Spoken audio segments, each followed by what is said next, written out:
What is up, guys? Welcome back to a brand new video.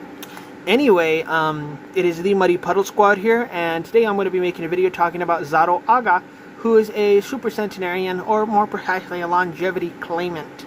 Anyway, before we get into the video, as usual, I do want to tell you guys, do not forget to click that big red subscribe button so you never miss out on my frequently posted content. But today we're going to be talking about Zaro Aga. So a lot of the stuff that you guys see in the mainstream about this man is absolutely fake.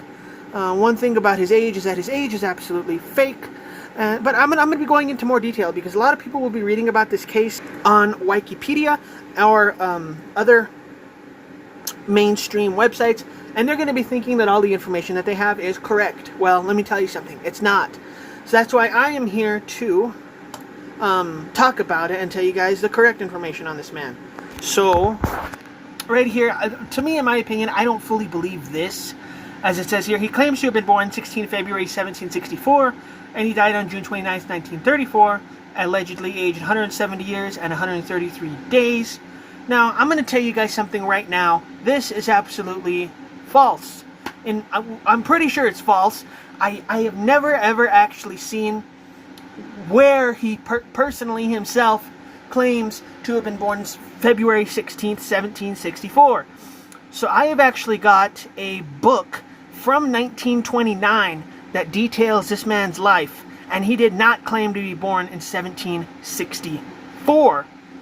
He claimed to have been born, I believe, it was sometime in the sorry for the little mix-up there, I had to check my notes. He claimed to have been born in 1777. He never claimed to have been born in 1764. Like it says. I don't know where they got that information, but that's not true. This book that was written in 1929 that I have that details this man's life says that he claimed to have been born in 1777.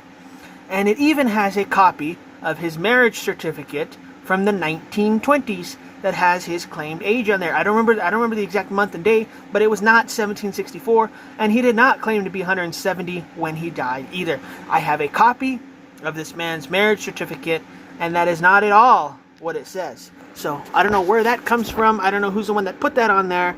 Okay, here we go. Again, debate. There's an ongoing debate as to his actual age when he died. According to his death certificate provided by his Turkish doctors, Zaro Aga's age was 157. That is probably a lot more likely. Now, he died in Istanbul, although some confusion about the place of death exists, likely due to the fact that the body was sent to the U.S. right after death.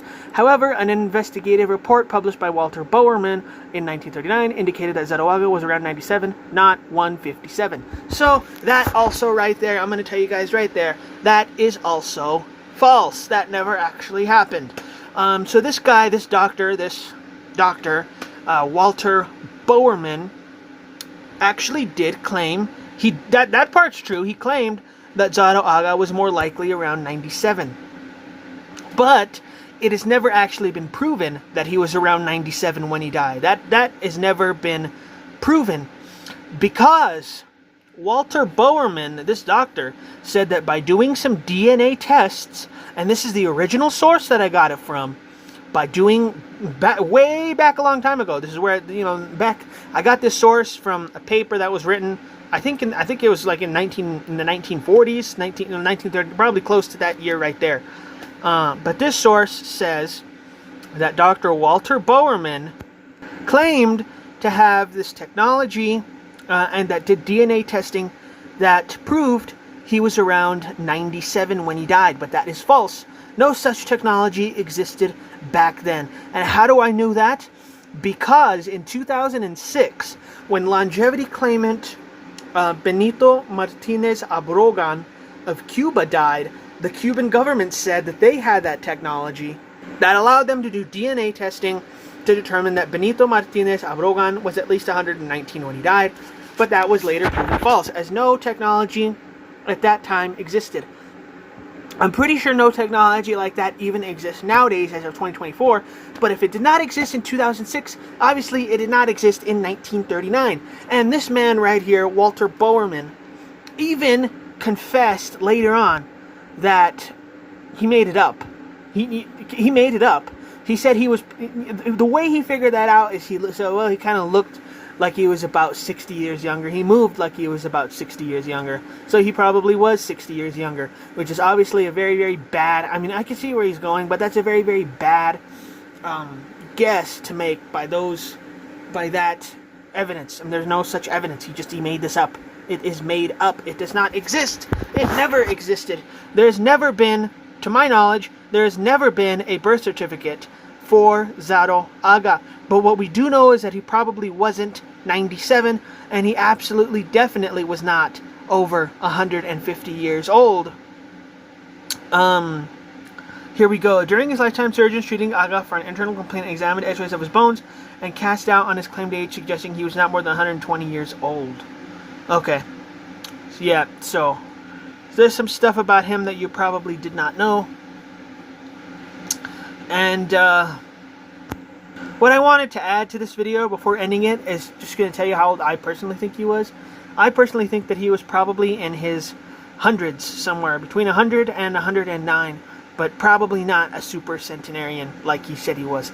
There is, however, some really, really odd and mysterious things about this man, because strangely, he was actually fascinated by the case of Li Ching-win, that man that claimed to be 256. Yes, exactly, it says right there.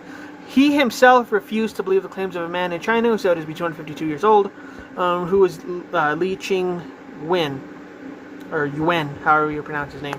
But there's actually more to that story as well. He was actually fascinated by this supposed, at the time, 252-year-old man. Remember, he lived to be 256. By the time he was 252, claimed to be 252 years old. And this man right here, Zaro Aga, actually was part of an investigative team for Li Ching-win. And, you know, which is weird because, I mean, a man himself who claimed to be over 150 years old is part of this other weird case. I just found that really, really bizarre. But, yeah. Anyway, thanks, guys. I mean, there's a lot of information on here that is not known that I have in my 1929 book. Thanks for watching, and I'll see you guys next time.